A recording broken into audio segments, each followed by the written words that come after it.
Hello everyone, how are you all? Welcome to Promila's Creative Corner. Friends, today I am here with a new PPT that is Sustainable Water Management. Hope you all will like it. Friends, please subscribe my channel and share my videos with your family and friends. Thanks for watching my videos. Introduction. Water is the largest natural resource, but only 3% of it is fresh water, of which just 1/3 is accessible for use in agriculture and cities. The rest is frozen in glaciers or hidden too deep underground. Today, the main water source for over 2 billion people are aquifers, underground stores of fresh water.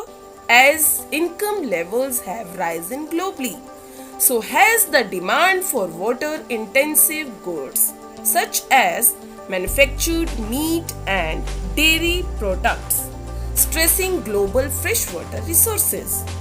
Such increase in global freshwater consumption has led to the depletion of over half of the world's largest aquifers and is a problem that will likely deteriorate as demand grows. At this pace, available freshwater reserves needed to ensure basic water, food, and energy security are predicted to drop by 40%. As the world warms, climate change can threaten ecosystems and environments that protect vital water resources, limiting access to them even more.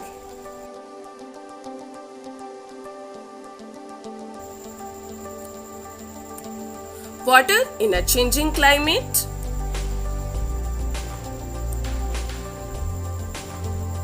It is uncertain how climate change will affect rainfall patterns. However, the direction of change and current impacts are largely known. From lengthy droughts in California to floods that rocked Southeast Asia at the end of last year, water is at the heart of natural disasters that occur more frequently as the climate changes. We have a basis for making policy and investment decisions now, said Knut Roland Sandstrom, climate change specialist for the GEF. In the near term, we can prepare by investing in water harvesting and storage infrastructure. Mechanisms such as the GEF managed least developed countries fund and special climate change funds can help fill some of these investment gaps. Water consumerism in agriculture. The agricultural sector guzzles 70% of the world's annual water consumption, and it will be one of the first to feel the strain as demand supersedes water capacity. We are already seeing groundwater depletion in many areas, highlighted Sandstorm, where there is not sufficient capacity to meet demands.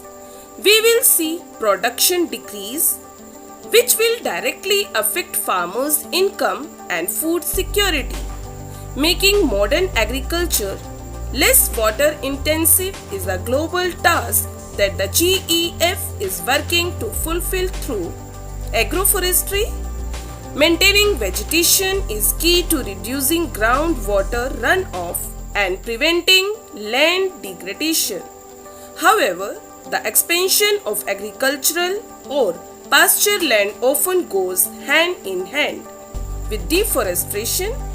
In Colombia, the GEF is working with herders to maintain the tree cover, letting cattle graze in the shade.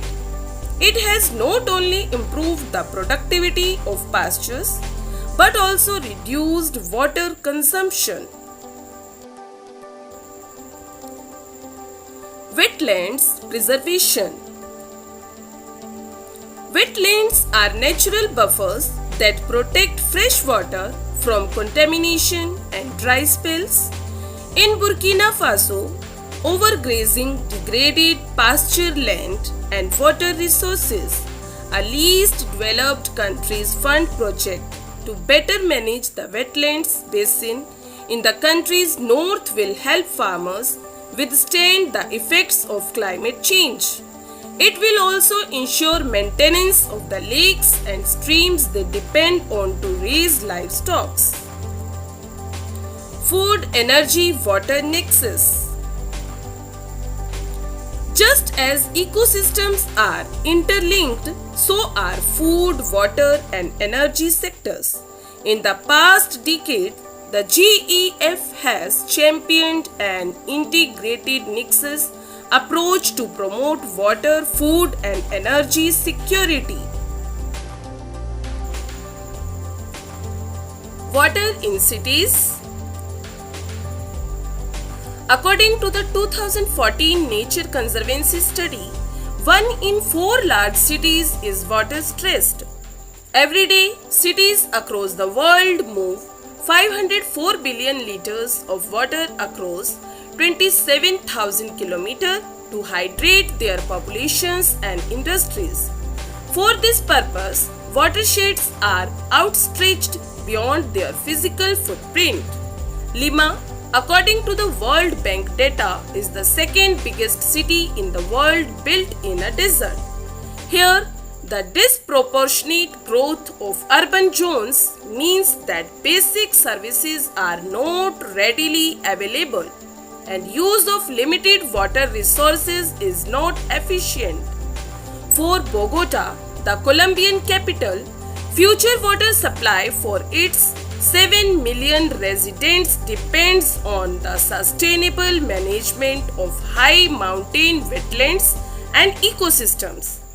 These wetlands are far upstream from the urban zone and vulnerable to climate change.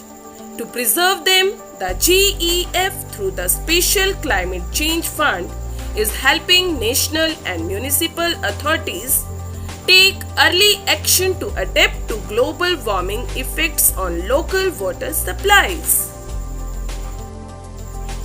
Thanks for watching my videos. Please don't forget to share my videos and subscribe my channel.